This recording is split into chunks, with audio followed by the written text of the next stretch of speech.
나눌 하나님 말씀은 창세기 44장 30절에서 34절까지 말씀입니다. 구약성경 71쪽에 있는 창세기 44장 30절에서 34절까지 말씀입니다. 자, 저 여러분 한 절씩 교독하겠습니다.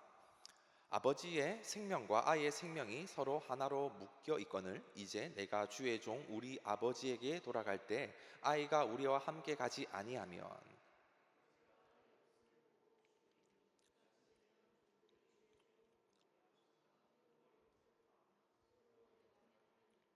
주의 종이 내 아버지에게 아이를 담보하기를 내가 이를 아버지께로 데리고 오지 아니하면 영영히 아버지께 죄짐을 지리이다 하였사오니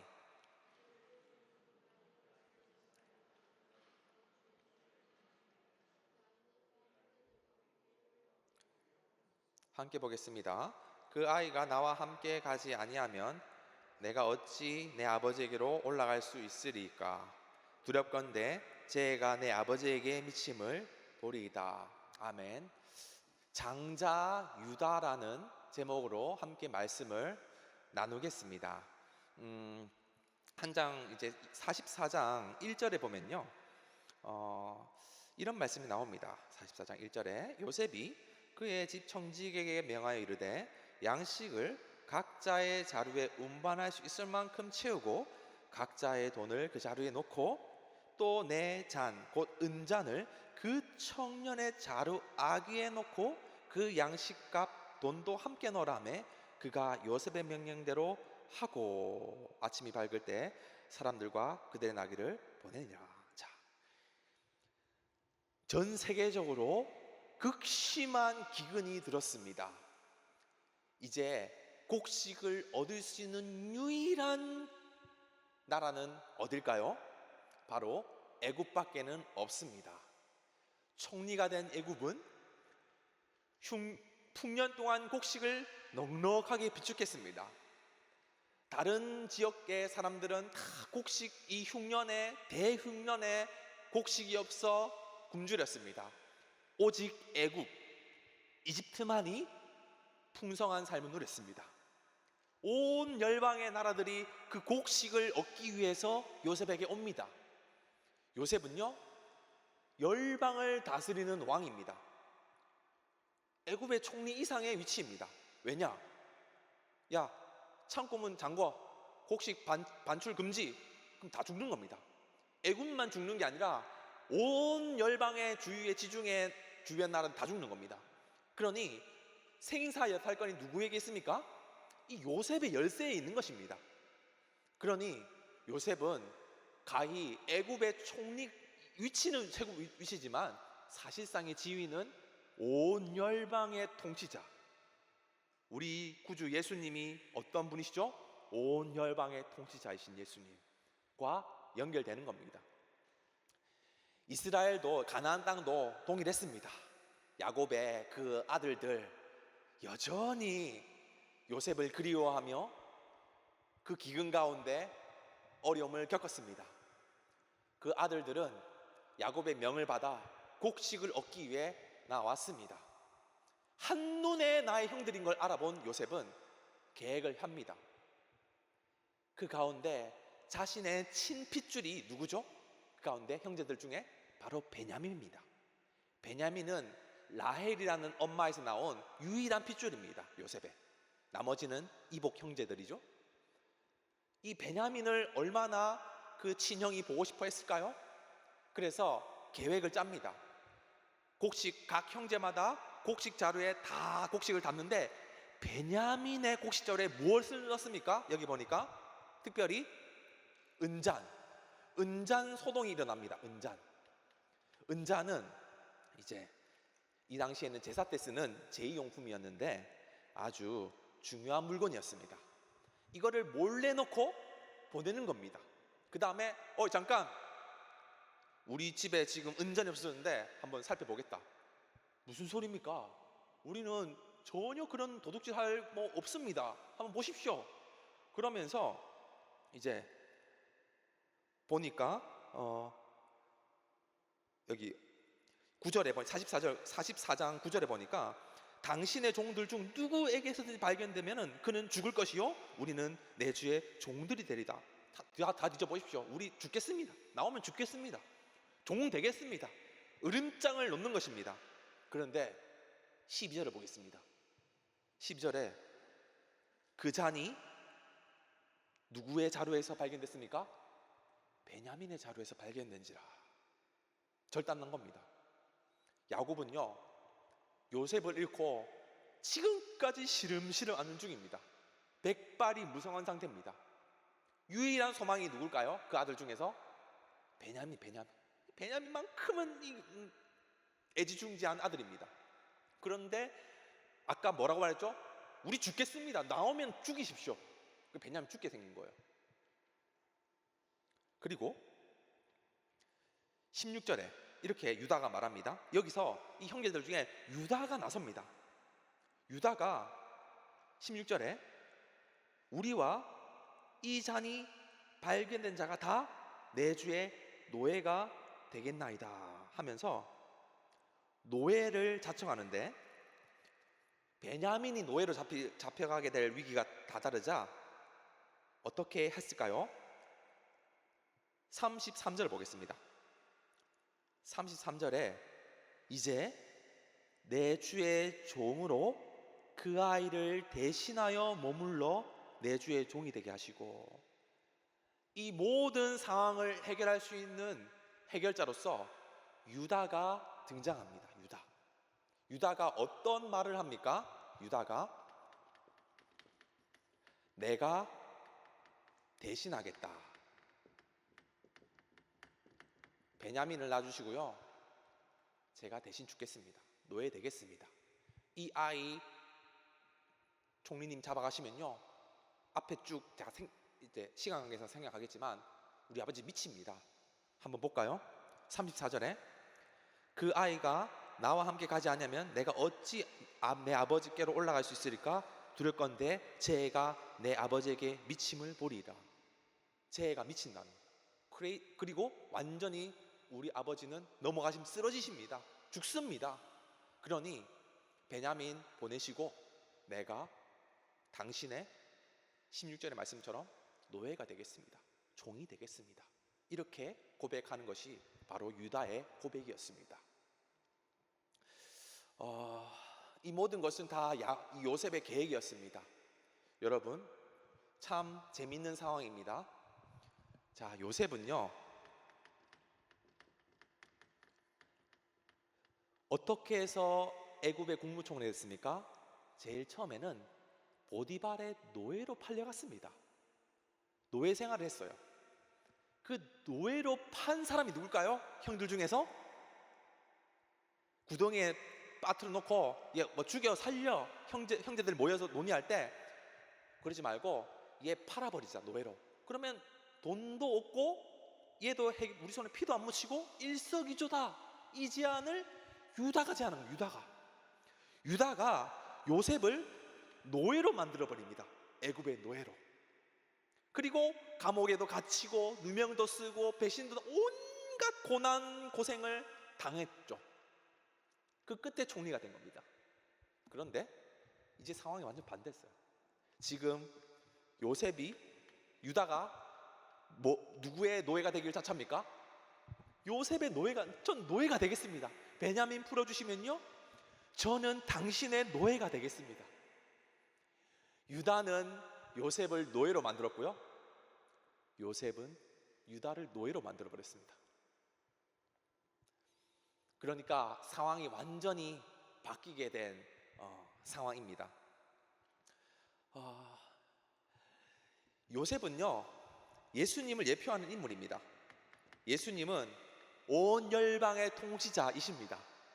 이때 애굽의 총리 요셉도 온 열방을 통치하는 자입니다. 그런데 예수님을 예표하는 인물이 요셉 말고 한 명 더 있어요. 누굴까요? 너무 어렵죠? 바로 유다입니다. 유다. 베드로 전서 3장 16절 우리 제자반 하는 사람들 다 외웠죠? 그리스도께서 단번에 죄를 위하여 죽으사 의인으로서 불의한 자를 대신하셨으니 이는 우리를 하나님 앞으로 인도하려 하십니다. 육체로는 죽임을 당하시고 영으로는 살리심을 받으셨으니 그리스도께서 단번에 죄를 위해 죽었습니다. 왜? 의인으로서 불의한 자를 대신하기 위해서. 유다의 예수님에 대한 모습은요, 우리를 죄에서 구원하기 위해서 대속제물로 드려주신 우리 주 예수님을 예표하는 인물입니다. 요셉은 열방을 다스리시는 우리 구주 예수님을 예표하는 인물입니다. 그래서 이 창세기에 중요한 두 인물이 있습니다. 바로 요셉과 유다인 것입니다. 이 두 사람은 공통적으로 예수님을 지향하는 인물들입니다. 그런데 오늘 설교 제목이 장자죠. 장자, 누가 장자일까요? 이 중에 저는 또 순위 매기는 거 좋아해서 유다는 이 장자로서의 그 물리적인 위치가 있습니다. 왜냐하면은 루벤, 원래 이 야곱의 아들들이 루벤과 또 시므온과 레위와 유다, 원래는 유다가 네 번째입니다. 그런데 루벤은 이제 그 빌하와 동침을 하죠. 아버지의 아내와 동침을 하게 됩니다. 그래서 너 절단 났다, 탈락. 시므온과 레위는요, 막내 여동생 디나가 세겜의 추장의 아들로부터 겁탈당했을 때 칼을 빼들고 시므온과 레위가 다 죽여버립니다. 그런데 야곱이 원하는 바가 아니었어요. 왜냐? 이 고엘 제도 때문에 주위에 있는 이 세겜 족속들이 다 연합해서 야곱을 치니까, 야 그러면 일 더 커진다니까 하면서 너네들 탈락. 나머지 최고 장자권이 누구한테 있습니까? 바로 유다에게 있는 것입니다. 그래서 가만히만 있으면은 야곱의 모든 유업을 다 누가 이어받습니까? 유다가 이어받게 되는 것입니다. 그런데 여기서 사실상 야곱은 유다에게 기업을 물려줄 생각 없습니다. 제일 처음에 누구한테 기업을 물려주길 원했냐면요, 요셉이었습니다. 요셉은 무슨 옷 입었습니까? 채색옷. 이 채색옷은요, 알록달록한 삐에로 옷이 아니라 왕의 옷입니다. 왕의 옷. 내가 너에게 모든 기업을 물려줄게 하는 상징으로서의 옷입니다. 제가 여러 번 얘기했죠. 고대 시대 때 신분증이 뭐라고요? 옷이라고요. 옷. 왕은 어떻게 왕이냐? 왕의 옷을 입어서. 노예는 어떻게 노예냐? 노예 옷을 입어서. 제사장은 왜 제사장이냐? 빨준 옷, 보석 톡톡 박힌 거 입어서. 옷이 그의 정체성입니다. 채색 옷은 내가 너에게 모든 것을 주겠다 하는 장자권의 상징이었습니다. 그래서 다 찢어버렸죠, 형들이. 꼴배기 싫어가지고. 그래서 팔아버립니다. 그래서 이 요셉에는 장자는요, 두 몫입니다. 두 몫. 다른 형제에 비해서 두 배로 더 받게 됩니다. 마지막에 창세기 마지막 이제 49장에서 마지막 야곱의 죽음의 축복이 나옵니다. 유언은 그 기업을 결정하는 시간인데, 요셉은 어떻게 축복을 받느냐? 바로 에브라임과 므낫세를 통해서 축복을 줍니다. 요셉한테 축복을 하는 게 아니라 그의 두 아들 므낫세와 에브라임을 축복합니다. 그러면 어떻게 됩니까? 요셉은 두 몫을 받게 되는 겁니다. 두 몫을 받는다는 것은 바로 장자를 말하는 것입니다. 왜냐하면은 야곱은 요셉을, 나는 라헬의 아들 요셉만이 나의 장자야 하는 마음이 있었고, 두 번째로 이미 그의 위치가 온 열방을 다스리는 통치자로서 그 야곱의 일가를 누가 먹여 살립니까? 장자의 역할을 하고 있다는 겁니다, 이미 요셉이. 그래서 므낫세와 에브라임에게 축복을 하여 두 몫을 주는 겁니다. 그래서 장자가 두 사람이에요. 장자 요셉, 장자 유다, 이렇게 두 가지로 엇갈리게 됩니다. 그래서 이 야곱의 12아들이 결국 어떻게 됩니까? 12지파로 땅이 분배되게 되죠. 근데 요셉 지파가 아니라 무슨 지파입니까? 에브라임 지파, 므낫세 지파. 그러니까 땅도 두 배로 받게 되는 겁니다, 요셉은. 그래서 가히 요셉은 장자입니다. 그런데 하나님의 뜻은 어디 있었을까요? 하나님은요, 요셉을 장자로 정한 것이 아니었습니다.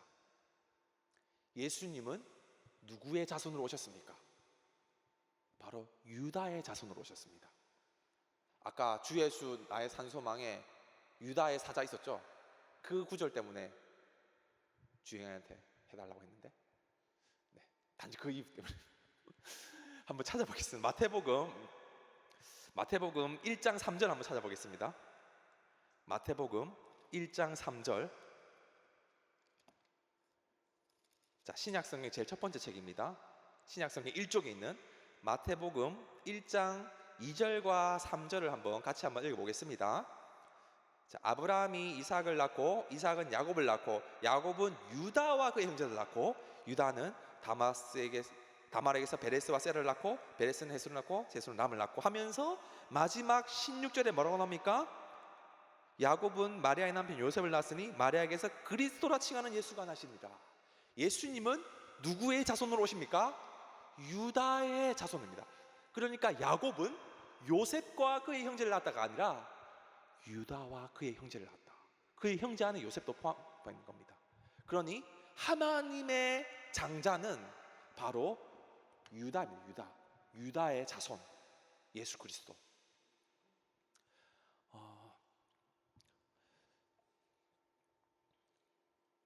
자, 요셉과 유다 한번 이 마지막입니다. 지금 4번 창세기 49장 8절에서 10절 한번 보겠습니다.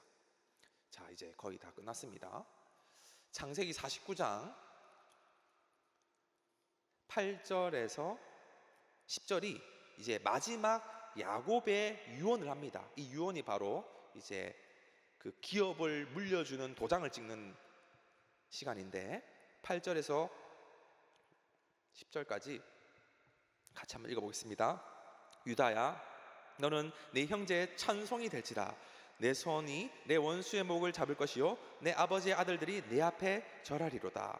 유다는 사자 새끼로다. 내 아들아, 너는 움킨 것을 찢고 올라갔도다. 그가 엎드리고 웅크림이 숫사자 같고 암사자 같으니 누가 그를 범할 수 있으랴. 규가 유다를 떠나지 아니하며 통치자의 지팡이가 그 발 사이에서 떠나지 않기를 실로가 오시기까지 이르니 그에게 모든 백성이 복종하리로다. 이것은 왕의 예언입니다. 왕의 유언. 유다는 너는 왕이 될 거라는 것을 표현하는 것이고, 이 예언이 결국 마태복음 1장에서 예수 그리스도를 통해서 성취된다는 것입니다.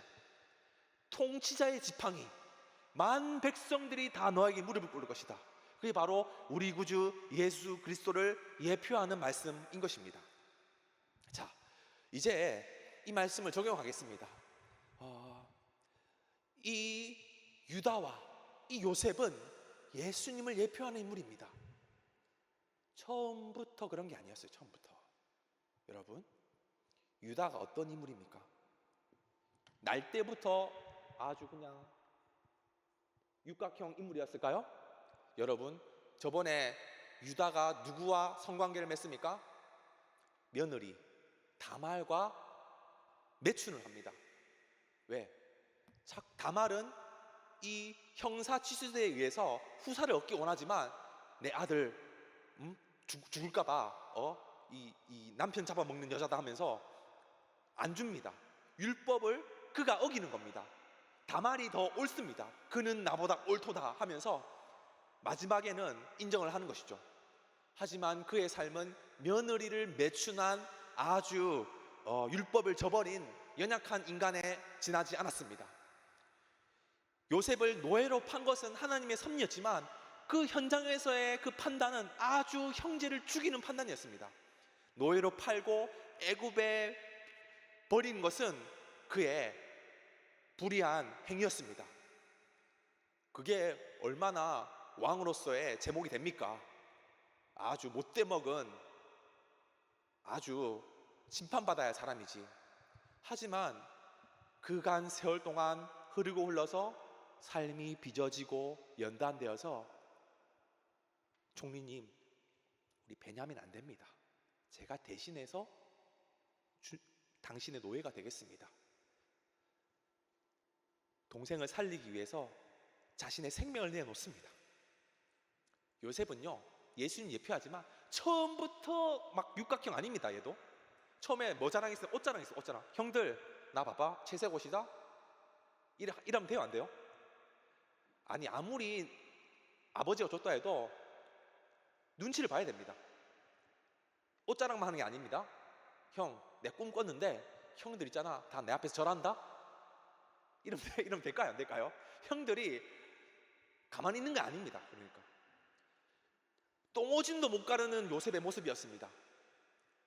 하지만 세월이 흘러 하나님이 빚으시고 연단하시니 하나님의 사람으로 세워져서 마지막 다음 45장에 다 용서하겠습니다. 형님들, 저 다 잊었습니다.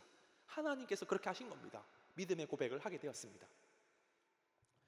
요셉과 유다는 처음부터 예수님을 닮은 모습이 아니었습니다. 여전히 인간의 모습으로 연약하고 부족하고 넘어지고 죄짓고 엉망진창이었습니다. 똥오줌도 못 가리는 인생이었습니다. 하지만 하나님이 그들을 이끌어 주셨다는 것이죠. 그것은 바로 저와 여러분들을 하나님께서 이끌어 주신 방식도 다르지 않다는 겁니다. 마지막으로 성경을 한번 찾아보겠습니다. 에베소서 4장 13절입니다. 에베소서 4장 13절, 신약 성경 314쪽에 있습니다. 에베소서 4장 13절, 14절, 15절입니다. 자, 314쪽 찾으셨습니까? 우리 같이 한번 읽어보겠습니다. 13절부터. 우리가 다 하나님의 아들을 믿는 것과 아는 일에 하나가 되어 온전한 사람을 이루어 그리스도의 장성한 분량이 충만한 데까지 이르리니 이는 우리가 이제부터 어린아이가 되지 아니하여 사람의 속임수와 간사한 유혹에 빠져 온갖 교훈의 풍조에 밀려 요동하지 않게 하려 함이라. 오직 사랑 안에서 참된 것을 하여 범사에 그에까지 자랄지라. 그는 머리니 곧 그리스도라. 여러분, 이 말씀은요, 성화에 대한 말씀입니다. 13절에 보니까 하나님의 아들을 믿는 것과 아는 일이 하나가 되어 온전한 사람을 이루어 그리스도의 장성한 분량이 충만한 데까지 이루어가라. 이미 이뤘다? 완료다? 과거다? 아니라 앞으로 그렇게 점점 훈련해져 나가라는 것입니다. 5절, 오직 사랑 안에서 참된 것을 하여 범사에 그에게까지 점점 자랄지라. 여러분, 우리가 예수님 믿는다고 한 큐에 하나님의 형상 되는 거 아닙니다. 한 큐에 예수님 닮은 인생 되는 거 아닙니다. 우리 역시 요셉과도 같고 유다와도 같습니다. 동생 팔아먹고 매춘하고, 매춘까지는 아니겠지만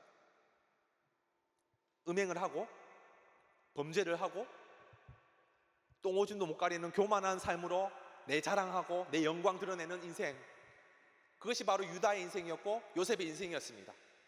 하지만 하나님께서 그간 세월과 그간 고난과 그 감옥과 배신당함과 곤고한 세월을 통해서 하나님의 형상으로 빚어져 가시는 것이 바로 하나님의 계획이었습니다. 그것은 바로 여러분들을 향한 하나님의 계획과도 동일합니다. 나에게 주어진 어떤 감옥 같은 어려움들, 배신당하는 고통들일지라도, 설령 그것이 나의 잘못으로 발생된 일이라 할지라도 기억하십시오. 하나님의 계획 안에 있다는 겁니다. 점점 우리를 자라가게 하는 하나님의 빚으심이 있다는 겁니다. 믿으십니까? 중요한 건요, 15절 마지막에 있어요. 15절 마지막에 뭐라고 하냐면요, 그는 머리니 곧 그리스도라. 점점 자라간다고 해놓고 그는 머리다, 그는 그리스도다. 여러분, 머리가 그리스도다. 이 유대인들은요, 머리를 무엇으로 해석했냐면요, 전부라고 했어요. 전부. 머리라고 해서 헤드만 있는 게 아니라 머리를 얘기한다는 것은 전체를 얘기하는 겁니다.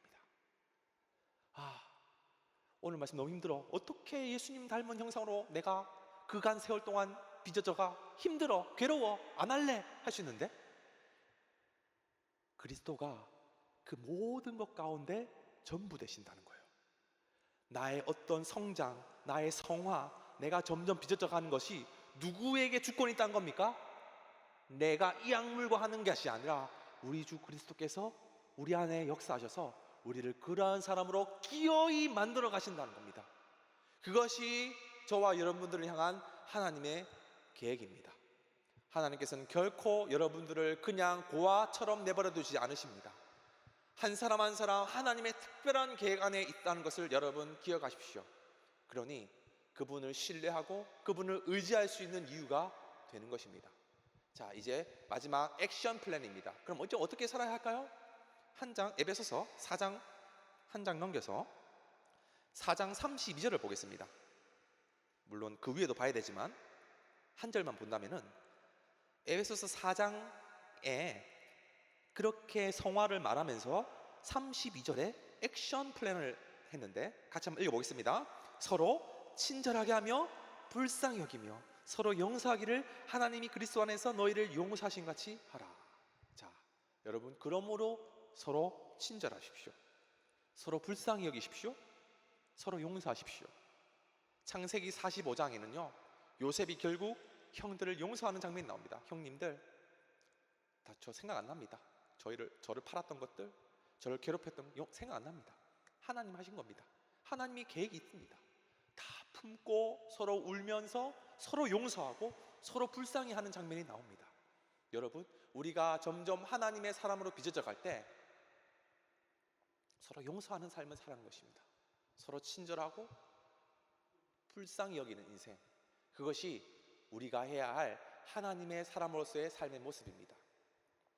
저는 이 말씀을 묵상하면서 내 인생에서 정말 그리스도를 닮아가는 그 장성한 분량에까지 가는 어떤 경우를 제가 한번 나누기 위해서 생각해 봤습니다. 그런데 딱 하나밖에 떠오르지 않더라고요. 그것은 바로 결혼이었습니다. 결혼은 정말 제가 그리스도를 닮아가는 데 가장 큰 영향을 미친 일이었고 지금도 진행 중입니다. 결혼의 목적은 행복이 아니라 성화입니다. 그것은 예수님을 닮아가는 것을 말합니다. 내가 행복하기 위해서 결혼했지만 결국 내한테 주어진 것은 나의 모난 부분이 더 깎여져 가야 되고 더 다듬어져 가야 하는 그런 성화의 과정들이 훨씬 더 많이 주어진 것입니다. 상대방과 배우자와 시간이 다릅니다. 타임이 다릅니다. 습관이 다릅니다. 생각이 다릅니다. 어떤 문제를 대처하는 방식이 다릅니다. 맞는 것이 하나도 없습니다. 혈기도 부리고 다툼도 있었지만 결국 내가 내어줘야 돼. 나를 내어주는 삶이 있지 않고는 유지하기가 힘들었습니다. 내 생명, 내 시간, 내 물질, 내 에너지, 내 모든 것을 다 내어주는 작업이, 결혼은 쉽게 하는 것처럼 보이지만 어마어마한 일입니다. 사실 결혼하라는 얘기는 아니고요, 그냥 제 얘기를 한 겁니다. 결혼은 그래서 사회가 만든 제도가 아니라 하나님이 만드신 제도입니다. 하나님이 아담을 만들고 독처하는 것이 좋지 못해서 하와를 만든 것이지 아담이 알아서 하와를 찾은 것이 아니죠. 왜냐? 행복하라고가 아니라 더 예수님을 닮아가는 과정이란 것이죠. 여러분들의 삶 가운데서도 하나님께서 동일하게 어떤 어려운 환난의 고난의 장소로 이끄실 때가 있습니다. 요셉이 그러했고 유다가 그러했습니다. 하지만 기억하십시오. 하나님께서 점점 나를 예수님 닮게 하는 하나님의 계획이 있다. 그것을 믿으며 오히려 용서하고 오히려 불쌍히 여기고 오히려 친절하며 서 계십시오. 마지막에는 하나님의 형상으로서의 온전한 모습이 여러분의 삶 가운데 드러나게 될 것입니다. 그리고 예수님의 모습으로 온 열방을 다스리는 그러한 삶이 여러분에게 주어질 것입니다. 여러분, 하나님 나라는 어떤 나라인지 아시죠? 거꾸로 나라. 거꾸로 나라는요, 내어주는 나라, 내어주는 나라. 유다가 내 생명을 내어주었듯이 예수님이 십자가 위에서 자신의 생명을 내어주셨듯이 우리가 하나님 나라에서 왕노릇할 때 그 왕노릇이 뭐냐? 내 것을 내어주는 것입니다. 그거 노예들 하는 거 아닙니까? 그거 약자들이 하는 거 아닙니까? 하나님 나라에는 그게 통치입니다. 내 것을 내어주는 삶. 그리스도의 형상을 담는 것은 내어주는 삶을 사는 것입니다. 결국에는 그러한 삶 살기 원하십니까, 여러분? 아멘이십니까? 하나님께서, 그리스도께서 머리 되시니 여러분을 기어이 그러한 삶으로 이끄실 것입니다. 그것을 기대하며 믿음으로 나갔으면 좋겠습니다. 아멘.